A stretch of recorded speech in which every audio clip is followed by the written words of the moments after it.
Okay, so the Rambam is somebody held in high esteem, and so it's with some trepidation, but that I'm going to try to share some of my love of Rambam with you and why. So let's just look over the dates and get ourselves some orientation. You may have run out of sheets. That's possible. There are lots of pages, so I didn't want to print too many of them, but you can share, and it'll be fine. Okay. Rambam was born in 1135 in Cordoba. Shabbat afternoon, the 14th of Nisan, otherwise known as Erev Pesach. Okay, so his birth date is preserved. That's unusual for the Middle Ages. People didn't necessarily have like birthdays in the Middle Ages, but Rambam had a birthday, 1135. In 1148, the Almohads, a fanatic Muslim sect, conquer Spain and persecute Jews pretty ferociously. Rambam and his family flee Spain. 1150,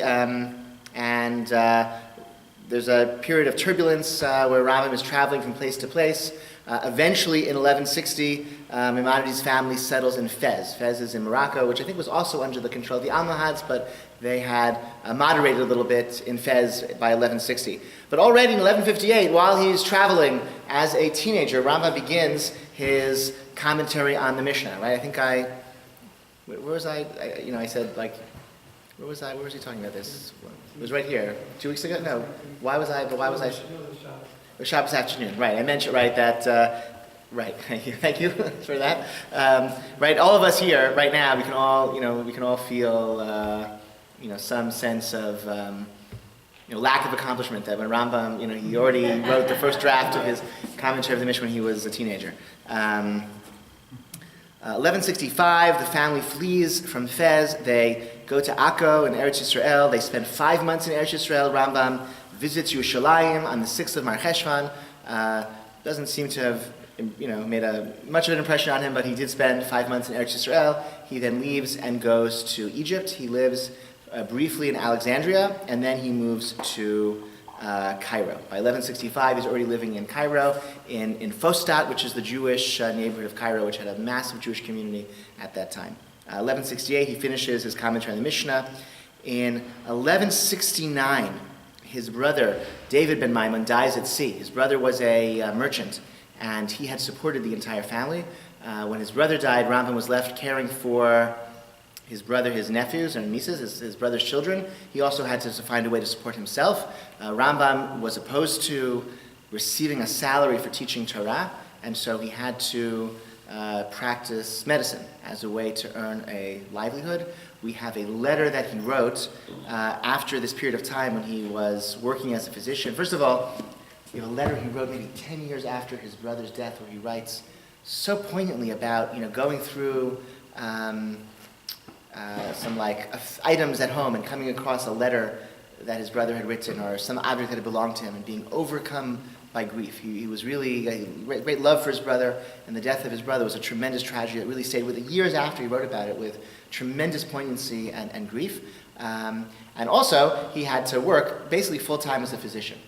He has a letter he wrote to one of his students or a colleague, somebody, I forget who the letter, most of his letters are preserved, so many of his letters are preserved.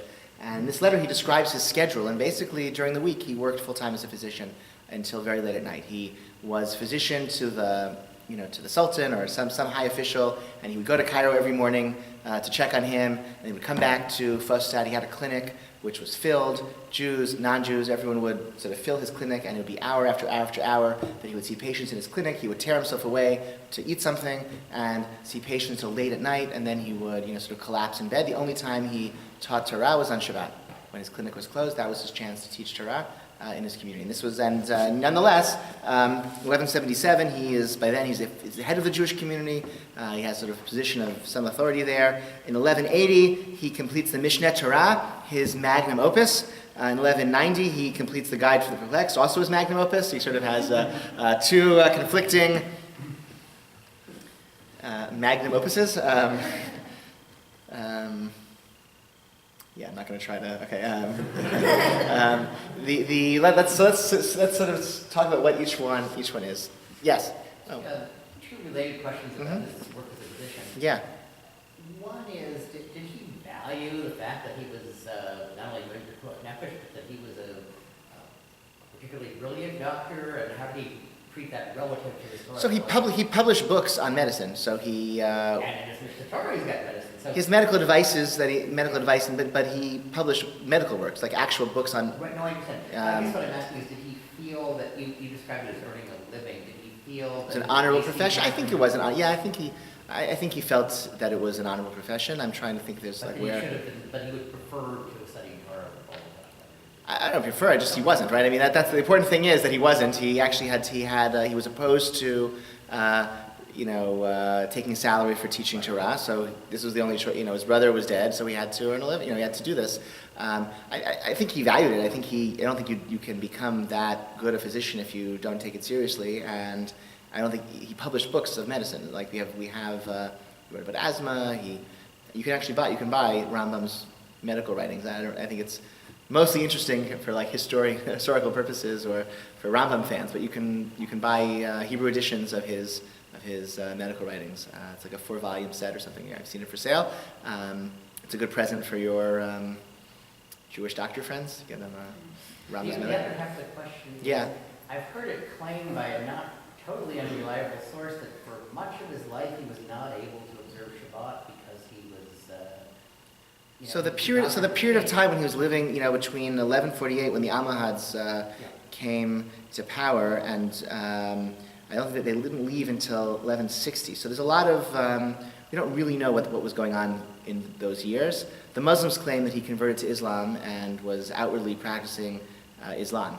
That is something they claim about a lot of famous Jews, actually.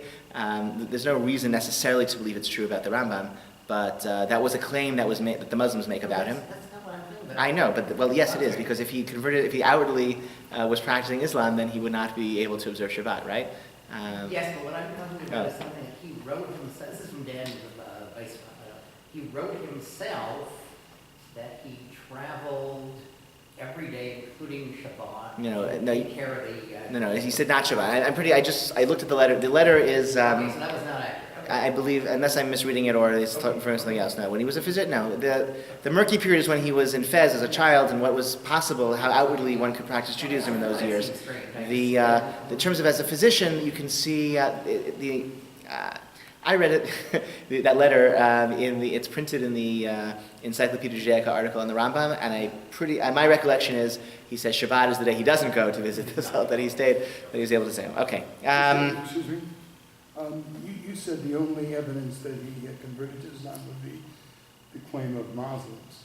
Who make that claim about a lot of famous Jews. That's like a common thing they say. Yeah. This biography that you have in your office by Professor of the University of Chicago, and it does give other evidence for the fact that he did convert. There was a visitor to Cairo when he was a prominent physician there who had known him before, and they were afraid that he was going to expose him as a former Muslim, which would make him liable to the death penalty in Muslim law. And his writings about converts who returned to Judaism show special concern for these kind of people. His writings do show special concern for those types of people. There's a major, major problem. There were many, many Jews who converted to Islam in the Almohad persecutions in that time, and Rambam did show special sensitivity towards them and made it easier for them to return to Judaism. That is definitely true. That does not indicate that he himself converted per se. I don't know what other evidence there is. I don't know. I don't think it matters that much, but I don't know. Joel Kramer in that book. Joel Kramer makes that claim, is that right? Yeah, that's the suggests difference. that, yeah, Kramer is the one who wrote. So I don't know if that's like the Regnan theory, or that's his Maverick theory, or if that's what, He I'm doesn't sure come. it's not the general Jewish opinion. He doesn't come out conclusively and say he did, but he does give evidence and say it is a. And the letters themselves. I mean, Chaim Soloveitchik wrote an article about that letter in which he like eviscerates Rambam's reasoning and says, "Who is this? Like this? What kind of Rambam knows better than to make these kinds of lenient arguments?" And David Hartman wrote an essay about that letter, also kind of showing this indicates Rambam's compassion as a leader, even though he may have known that the arguments were a little bit weak. That's like because lots been like secondary literature on those letters.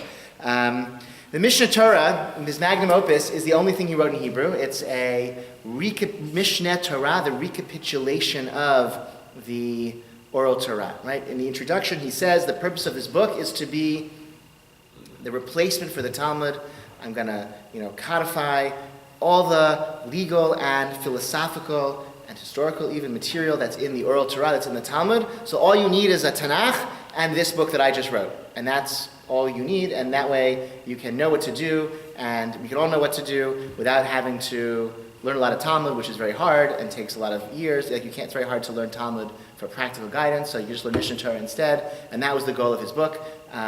Beautifully written in Mishnaic Hebrew. He wrote perfect Mishnaic Hebrew in the 12th century somehow, and that was the goal of that book. So it failed in that goal because it was never, not widely used in that way. It didn't replace the Talmud, but it did become a beloved source of Jewish law and Jewish wisdom because of its organizational structure, because of the clarity of its language, the originality, and other reasons. Guide for the Perplexed is another type of magnum opus. The Guide for the Perplexed is a book written for one of his students. The student was probably in his late teens, early 20s. He writes in the introduction, I see you studied astronomy but not physics, or you've studied this but not that. You know some geometry but you haven't learned astronomy yet. Something of that sort. So make sure you learn astronomy, and he's giving him advice on his studies, which suggests that the audience of the Guide for Perplexed is like a college freshman or sophomore. That's the stage of this person's education that he's making this book available. This is somebody who's exposed to sophisticated contemporary philosophy, which would have been, Aristotle as understood by Arabic philosophers like Averroes, right, known as Ibn Rushd. Averroes, who was the great Muslim translator of Aristotle, and that was the regnant philosophical theory, and this is a way to reconcile the insights of the Aristotelian philosophical system and its rational way of understanding causality and the universe with the tradition, with Judaism and the field of religion. 1191, he writes Ma'amar Tzkiat HaMeitim, in which he reaffirms his belief in the resurrection of the dead, because he kind of leaves it out a little bit in Mishnah Torah. He doesn't really emphasize it so much. In his scheme of the world to come, it doesn't really make sense. Why would, dead bodies revive? Why would souls go back to bodies and walk around and live again? What's the point? Doesn't seem to fit into his scheme of the nature of the soul, the nature of the body, the nature of the Messianic age. What's the point of Tzkiat HaMeitim? I don't think he really answers that question, but he does affirm that he believes in it in that letter. He dies in 1204, and he's buried in Tiberia, in Tiberias, where you can go to this day, you can see the tomb of the Rambam, or at least a place that is called the tomb of the Rambam. So, a few things about his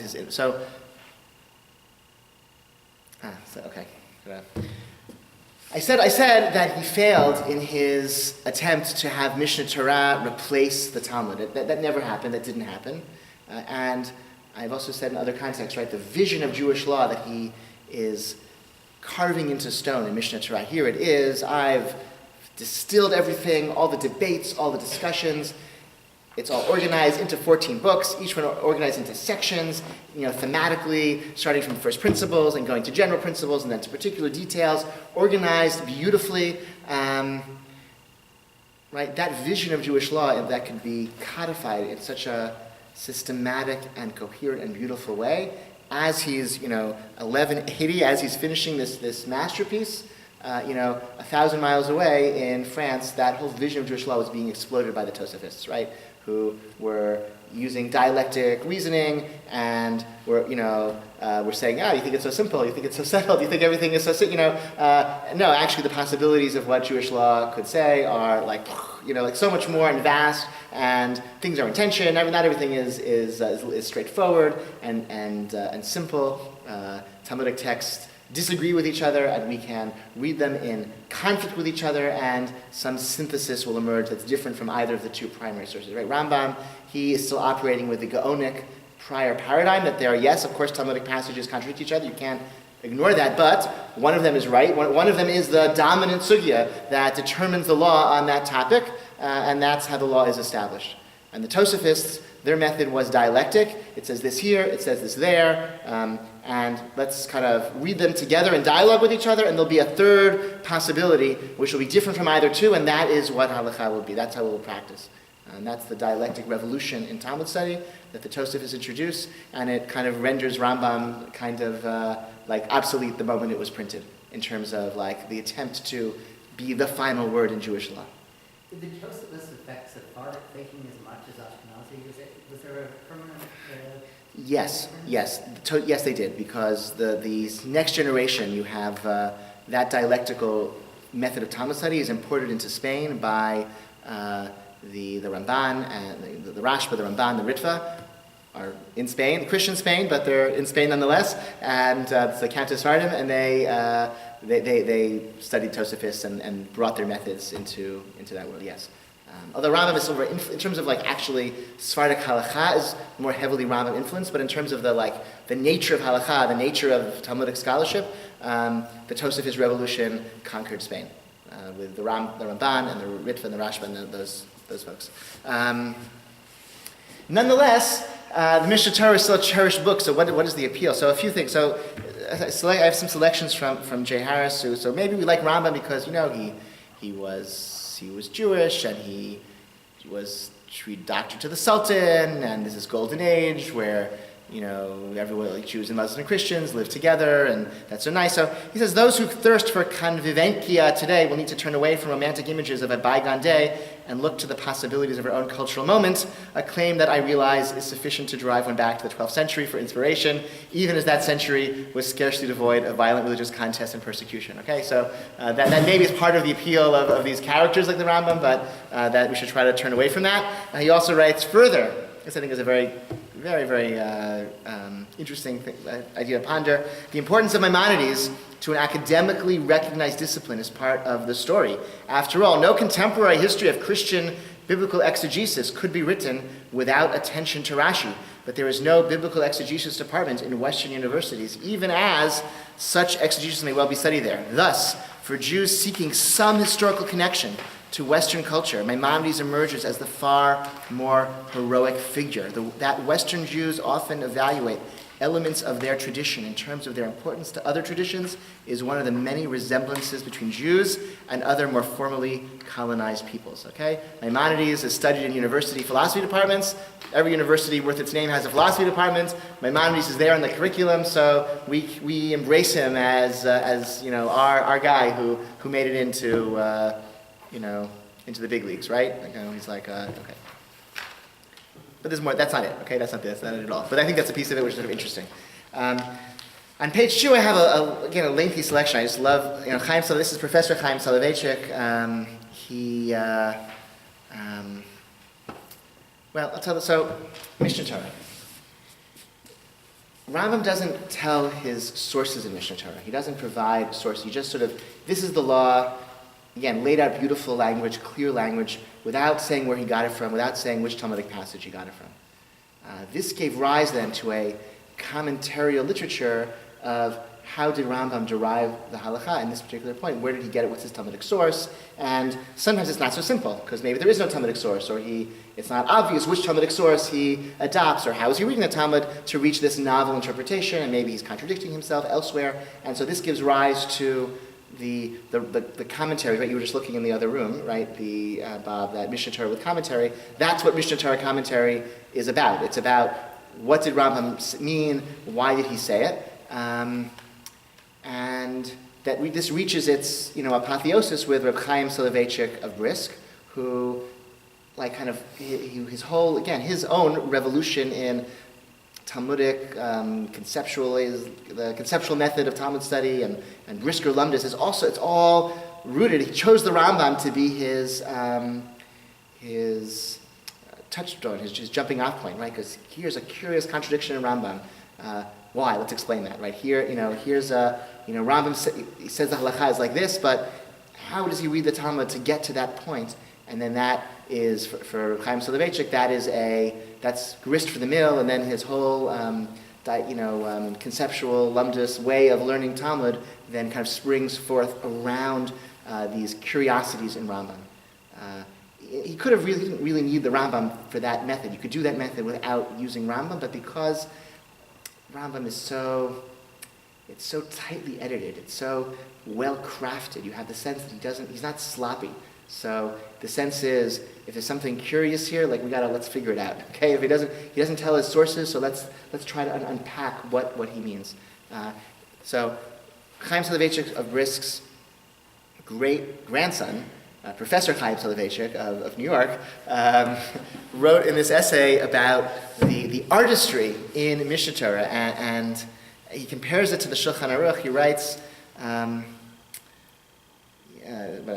summarize the first part, that the commentarial literature around the Shulchan Aruch is centrifugal. It sort of goes out and expands, right? So 285 in the Shulchan Aruch, Yoreh De'ah 285, that's the laws of mezuzah, right? So you want to look up the laws of mezuzah, 285 in the Shulchan Aruch, and Shulchan Aruch is kind of brief and pretty straightforward, but if you look at the commentaries around the Shulchan Aruch, so for like a few generations, they were like, okay, what does the Shulchan Aruch mean and why does he say this? Fine. But then all the subsequent commentaries that fill the vast page of Shulchan Aruch commentary, it's all about new cases. And so they're all 285, Yoreh De'ah 285, that's like the Dewey Decimal System, that's like the location in Jewish law for discussing the laws of mezuzah, but the commentaries aren't inward focused on the Shulchan Aruch, they're outward focused on the topic at hand and new developments in that topic. Rambam scholarship is the opposite. It's all centripetal. Centuries after centuries of writers have focused on decoding the meaning of Maimonides' words. Indeed, while there is a vast commentarial literature on the Yad, on Mishnah Torah, there is no super commentarial literature on it as there is in the Shulchan Aruch. Super commentaries on commentaries, which exists. Like the Prima Guddim is a commentary on a commentary on the Shulchan Aruch. There's nothing like that on the Rambam. Sensibly so, if you are moving away from the text to treat new cases and variations of the doctrines mentioned in the Shulchan Aruch, one of the most effective ways of doing so is to comment on the commentators. For your initial database is then larger.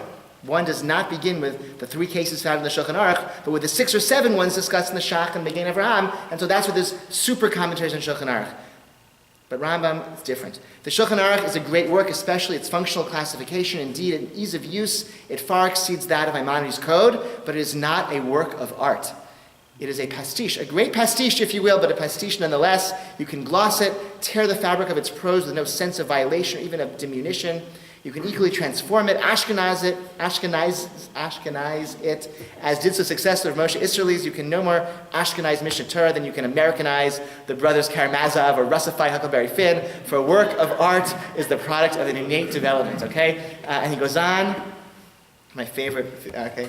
And speaking of Mishnah Torah as a masterpiece, I've made analogies to works of the imagination, as in literature and art. Perhaps an analogy from philosophy, a field like law of discursive thinking and articulation, may be in place. I would put the matter this way. There are some thinkers who wrote poorly, Kant and Hegel, some who wrote well, Descartes, Berkeley, and Hume, and a very few who wrote too well, Plato and Nietzsche. So well that one sometimes does not know what they said. This is not a matter of opaqueness. Kant is only too often opaque, but the range of possible meanings is restricted and all interpretations will yield a solution that is distinctly Kantian, whereas diametrically opposed interpretations are offered of the thinkers who wrote too well. Despite their surface clarity, crucial passages allow a wide range of differing emphases and multiple, even conflicting patterns of linkage. To this day, we don't know whether Plato was a libertarian or totalitarian, or whether Nietzsche was a liberal or proto-fascist. Put differently, Berkeley and Hume were Pellucid stylists. Plato and Nietzsche were artists, and their writings have all the polysemy of literary masterpieces, their capacity to sustain in places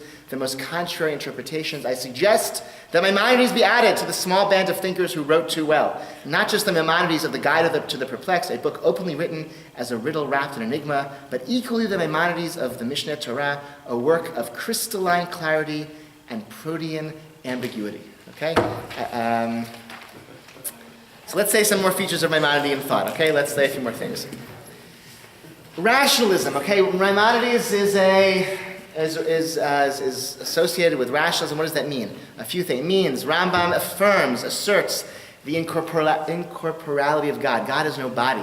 In Mishnah Torah itself, Rambam says that God having a body is incompatible with monotheism. If God has a body, God can't be one, because things with bodies are divided and divisible and can't be unique and one in the way that God is one. This is not we maybe take it for granted. I don't know. I don't want to We were discussing David, we were discussing the survey of the shul. We were gonna ask how people's, kashrut and Shabbat practice. We can also ask, does God have a body? And we can ask. So at the time of Rambam, many people thought God had a body. The Talmud, the Torah seems to write as though God has a body. The Ravid, who was the great critic of Rambam, wrote a brilliant gloss to the Rambam's Mishnah Torah. Says, I don't know what's he going so hard on those who think God had a body. I don't think God had a body, but I don't think that it's heresy to think that God has a body, because a lot of people greater than Rambam thought God did have a body.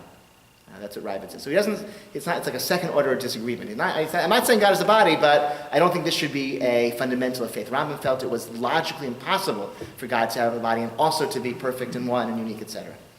He rejects anthropomorphism as well, right? I mean, that sort of follows from God having a body. Therefore, God doesn't have an arm, right? Etc. God doesn't walk. God can't have feelings as well. And Rambam goes so far as to say we can't even speak about God using any human language. We can't say God is good or great, or right, that because those are words we say a mountain is big, or we'd say, even things we could say wow, that's a really, really big mango, right? And then we could say, wow, Texas is really, really big. So we use the same word to describe things on really different scales, right? A mango and Texas, right? But so we can also say God is great, God is big. What does that mean? How can you can't use human language. All we can do is say what God is not. God is not small. God is not limited. The human language isn't really adequate for discussing God.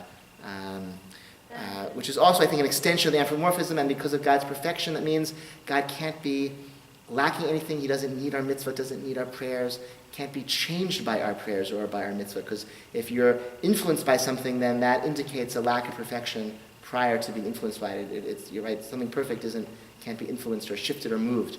Becca? I was just going to say, I'd like to sort of answer it, but there's a very common thing. It's the wrath of God, the anger of God, made God angry, which is very angry. Or made God happy, That too. Right? I think I said this right. If you think that God, that when you do mitzvot, God smiles and enjoys it or is happy, that is a childish, heretical, pagan conception of God for Rambam. Okay? Yes, Linda. So, two things. The 13 attributes of God. Yeah. Are there for what? Good. So all of them are educational. The prophecy contains descriptions of God that are meant to teach us how to act. We're supposed to imitate God's actions. So Rambam, the Talmud talks about, the Torah says you walk in God's ways, follow God's path. The Talmud says how you can walk in God's ways. Rather you should, just as God is merciful, you should be merciful, just as God is, does X, Y, and Z. So Rambam says, just as God is called merciful, you should be merciful. He just puts in that word when he quotes that Talmudic passage, because God, you can't say that God is merciful. You can say God is called merciful. The Torah's descriptions and the other the prophets' descriptions of God are descriptions of God's actions as we perceive them, and they're meant to teach us how we're supposed to act. So then also that kind of balance of God being man and man being God, he would just repeat Yeah. Around.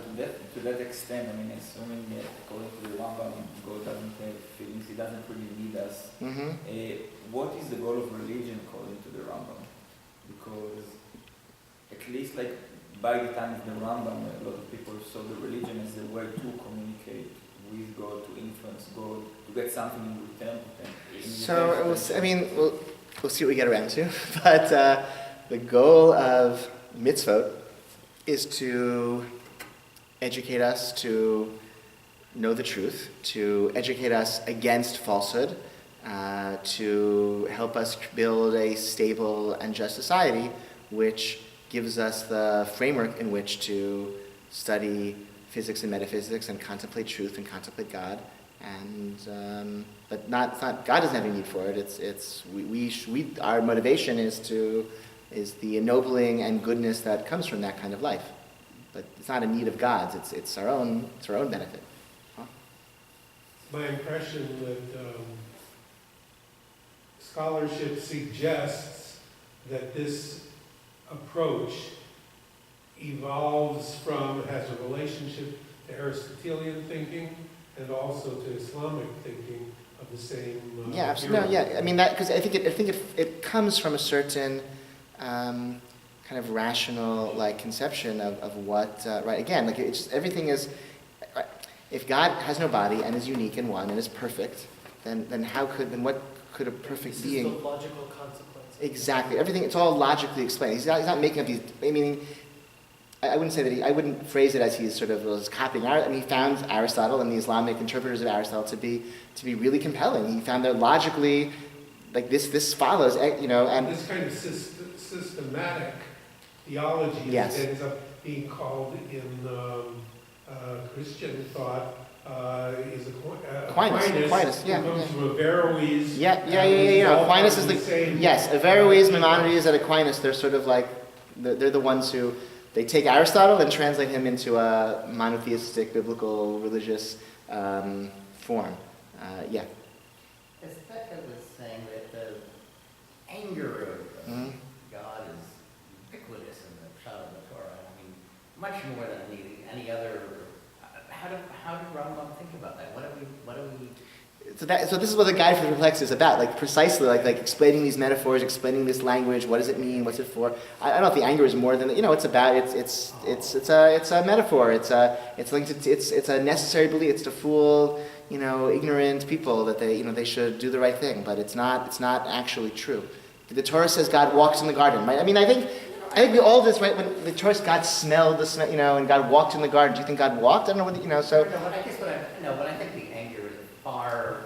I don't know. I'm not saying it's an emotion. I'm saying it's certainly referred. No, come on. So God's actions, It's God's referred to constantly.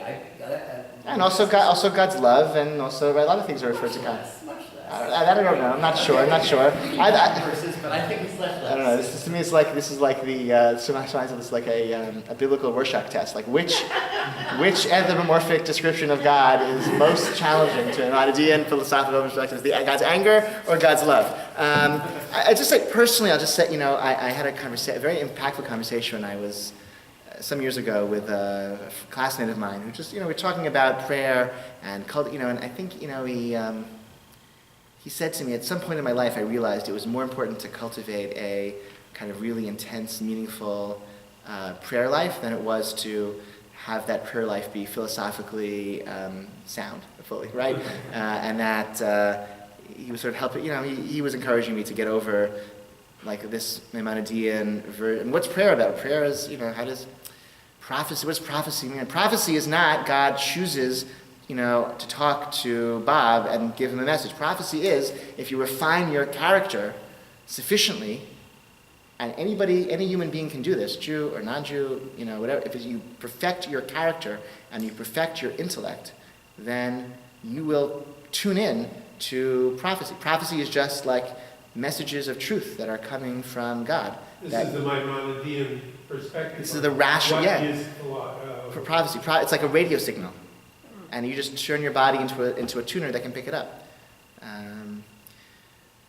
So miracles then become much less like, miracles are like an embarrassment because miracles are less like what's really great is that God created the world that doesn't need miracles. That's really great. This world that is conducted, the unmoved mover, you go chase every cause back to its first cause, who's turning all the spheres of it, that's God is like this constant motion that everything is in existence and operating and spinning and all that, right? That's impressive. But a God who needs to perform a miracle, that's a little bit embarrassing. That's like paganism. That's like the Greek, the Greek gods, intervene and throw golden apples in places, and like that's not, like the one God, right, like who has no body, who brought all the creation to existence and sustains the universe and causes the cosmos to spin. Like that's impressive, not miracles. So he downplays miracles, reads them in ways that limit them in narratives of the Torah as well. Yes. I think that from my understanding is that the way that they actually interpret the miracles is that they didn't really happen in reality. They all happened in the head of the prophets. Many of them, he says, many of the stories in Genesis, for example, he says, were dreams or visions, didn't actually happen. Many of those accounts in Genesis, many of the stories, the miraculous stories in Genesis, many of them, he says, are not, didn't actually happen in history. He rejects superstition. Mark Shapiro wrote an interesting little essay, which all these stories, in Mishnah Torah itself, he'll reread or quote Talmudic precedent in ways that remove the superstitious elements. So I don't know. So in this famous story in Bracha, beautiful story in Bracha. Let's nothing else. You'll learn the story in Bracha. Daf Gimel Rav.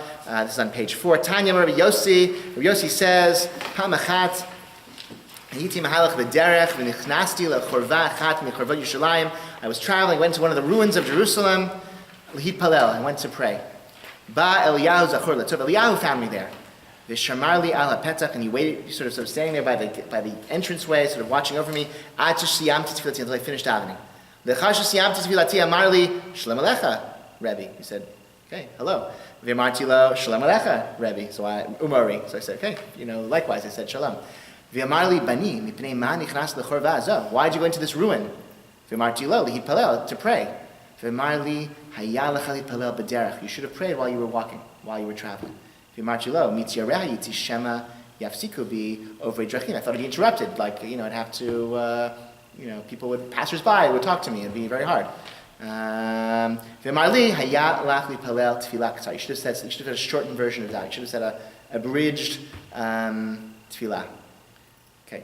Tasha continues. So I learned 3 things from Eliyahu Navi in that time. I learned you shouldn't go into ruins. It's not safe.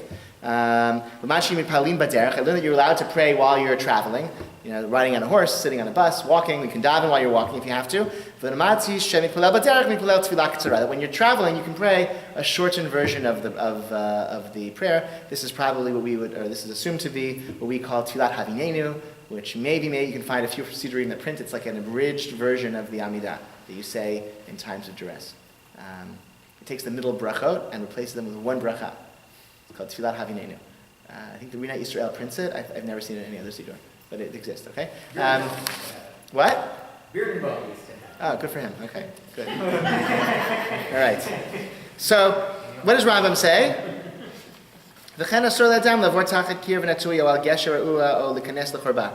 He links this with other dangerous places. Don't under unstable wall. Don't stand underneath a ladder. Don't go like there's precarious places. And so too, go enter a ruin. These are dangerous places. Physically, not dangerous because there are spirits haunting them. Not because Eliyahu Hanavi is going to tell you don't go into these places. He's just saying these are dangerous places. Don't go there. Right? Don't go to any danger. If you ever come across something that's dangerous, don't go there. Okay? That's it. Another case. Look at Moed Katan. Another example. Vatanya. There's a bright that says, there are 3 things that are taught about fingernails. Okay? 3 things in Judaism about fingernails. What they are? Here they are. Okay. HaKovran tzaddik. If you bury them, you are righteous. Sorfan chasid. If you burn them, you are pious. V'zorkan. If you just scatter them, you are a rasha. You're wicked. Taimamai shema ta'avor aleha isha uvra v'tapil. Because a pregnant woman may walk on the cut fingernails, and that will cause a miscarriage. This is not superstition? This is in the Talmud. This is in the Talmud. This is Jewish law. It's a Breita, right? So some commentary on it says... One second, wait. This is a Breita, this is Jewish law, this is in the Talmud, this is absent in Mishnah Torah. Rambam just ignores it. That's my example, right? This is not in Mishnah Torah. This is an example, this is Mark Shapiro's collection of superstitious halachot that Rambam ignores. He ignores this. So the example of the don't go into the Chorbah, he kind of reinterprets and puts it into a case that he classifies it as don't do dangerous things. That's a beautiful story, a symbolic story. I mean, what a drasha, writes itself. He's talking about, it's about not being despondent over the destruction of Jerusalem. It's about walk and march and, but no, it's about don't go to dangerous places. That's how he reinterprets it. This one he just ignores altogether. Okay? But this is a thing, right? I'm sure, you've been taught, maybe some of you have been taught, don't throw, right? Make sure you put them away very carefully, flush them down the toilet, whatever, right? Dangerous, right? Also mnemonic of what order to cut your fingernail. Oh, that I didn't learn. I should. Oh, yeah, it's amazing. All right, we'll look it up. All right. Okay, thank you. Oh, right, what I was going to say. Okay. Rebecca and then Shalom. So some interpretation that I've heard in terms of could cause miscarriage is if you cut fingernails, they're sharp. And if someone were to step on that, it could get infected and cause miscarriage. Okay. I mean, I've never heard of anyone been injured by stepping on a fingernail. You know, so I I'd have to go back to find out who says this. But yeah. Look.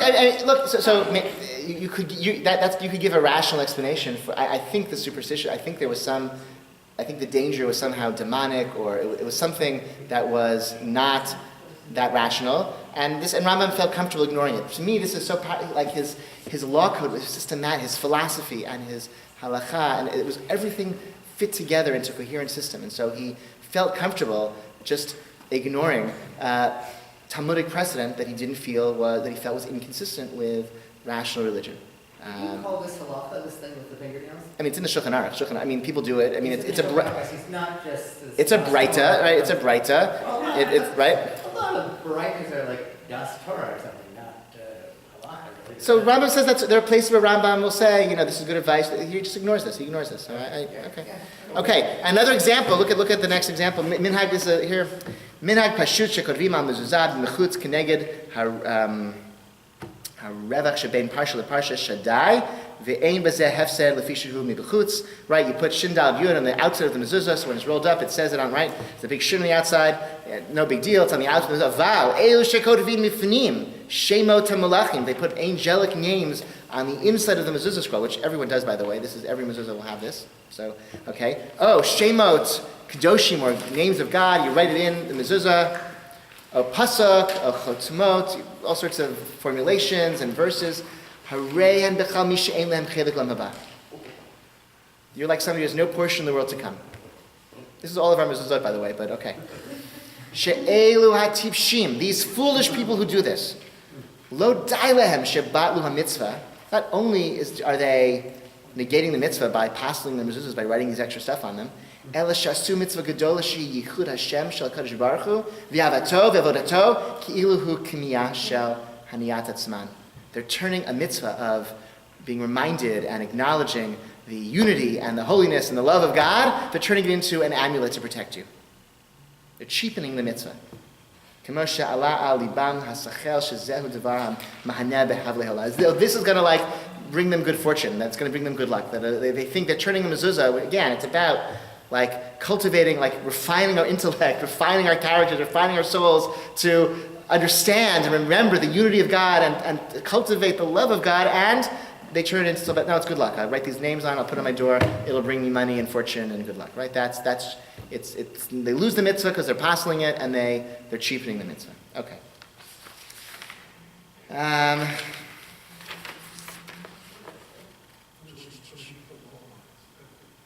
Okay, what else do I want to say? All right, in 4 minutes or 5 minutes. I wanted to say, I mentioned his letters. His letters indicate, however, despite the dryness or the severity of his rationalism, he was actually there's a lot of compassion and concern for other people and for Jewish communities, even not so sophisticated Jewish communities, and all of that comes across in his letters. Letters to Yemen, letters about apostasy, his letters to friends and colleagues, and the personality of Rambam is revealed in his letters, in his capacity as somebody who exercises leadership, who takes responsibility, and is an educator, right? He doesn't, and a compassionate educator. His letter to Avadi the convert, his letter, right? It's a whole series. We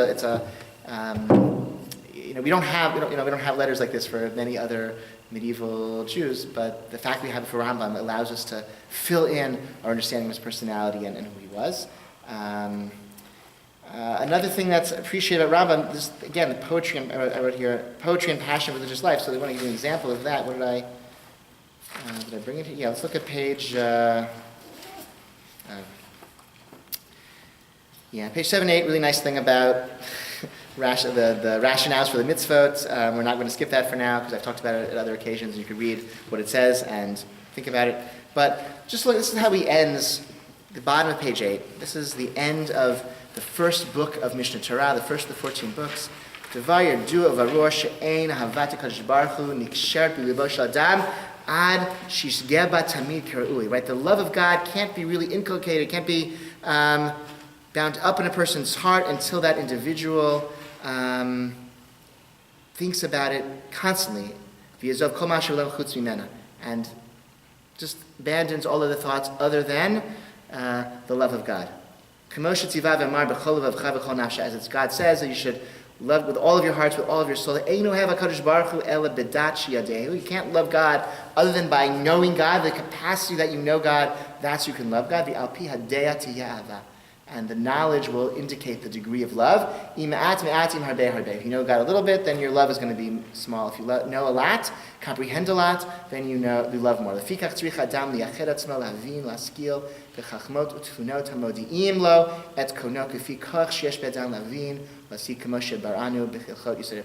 you should study all of these matters, all of these things, so that you should be able to achieve this love of God. This whole chapter is extolling the power of the love of God, which depends, of course, on knowing things, understanding things. So it's passion that comes from intellect, depends on intellect. That's another. He ends the book of Seasons, where his whole section on Shabbat and the holidays, at the middle of page 9. Hayalafan of near Beitov and near Hanukkah, or near Beitov Kiddush Hayom near Beitov Kodem. Okay, you don't have enough money for Hanukkah candles and Shabbos candles, or you only have money for Shabbos candles, but not Shabbos candles and wine for Kiddush. Which do you do? So the answer is, Shabbos candles takes precedence.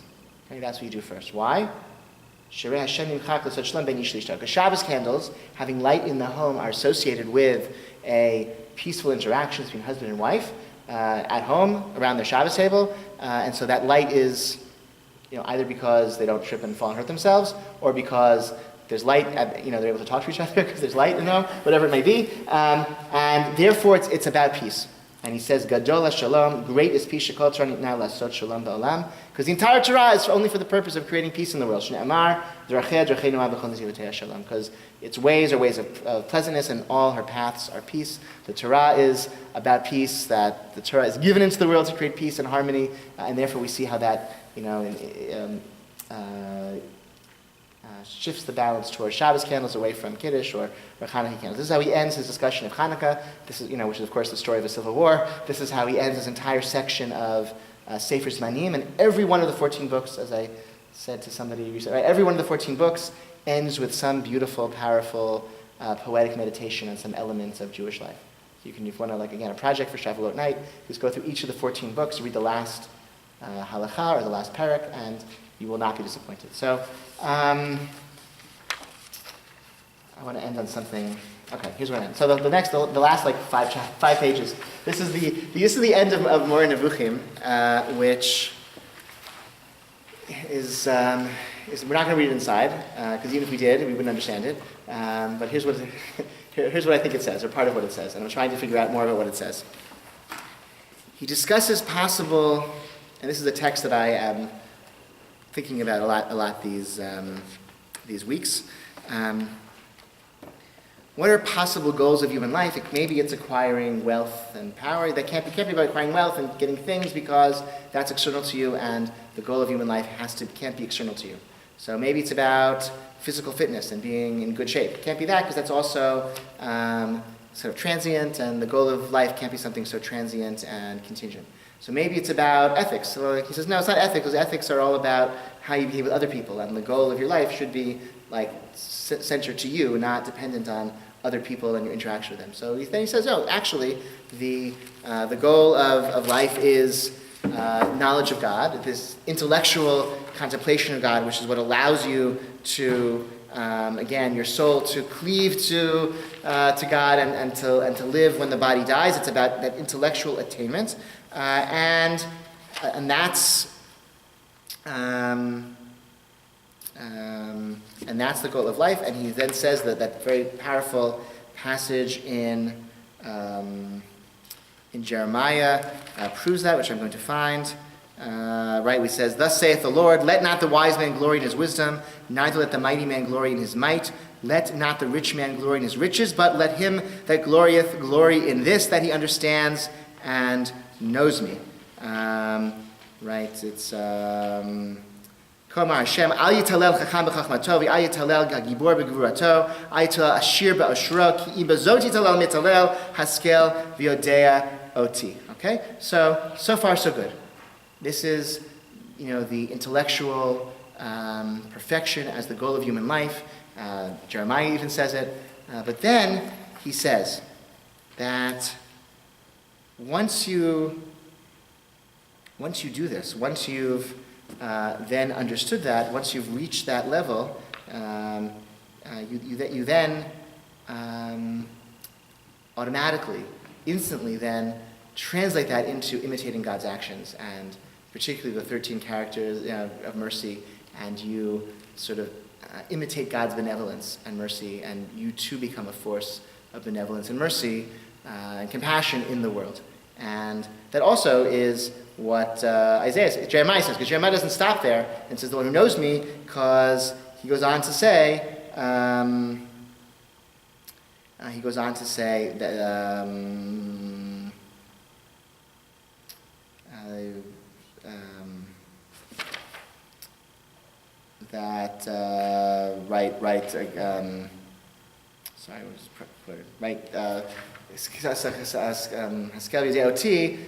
who then is a source of, I think, does justice, I think, in the world, I think is the end of the pasuk, right? The Jeremiah himself, right? The knowledge is then linked in that verse in Jeremiah with the furthering, God, who is a benevolent force in the world, and so too the one who knows God then becomes a benevolent force in the world. So it's not about ethics, it's not about doing good works, it's about that intellectual perfection, that knowledge of God, which then leads to good works and kindness and justice in the world. So it's not, there's the kindness and justice of interpersonal ethics, and then there's the higher order justice and kindness that one does as an act of imitatio Dei, as an act of imitating God's ways that are done by that person, that individual who's achieved an intellectual achievement, that's the goal of human life. That's what it's about, as opposed to lower level, just being nice. There's the being nice that comes from that comes after one has already achieved that. So there's a lot more to say about all of this, but we'll pause for now. And thank you so much for coming. And great, thank you.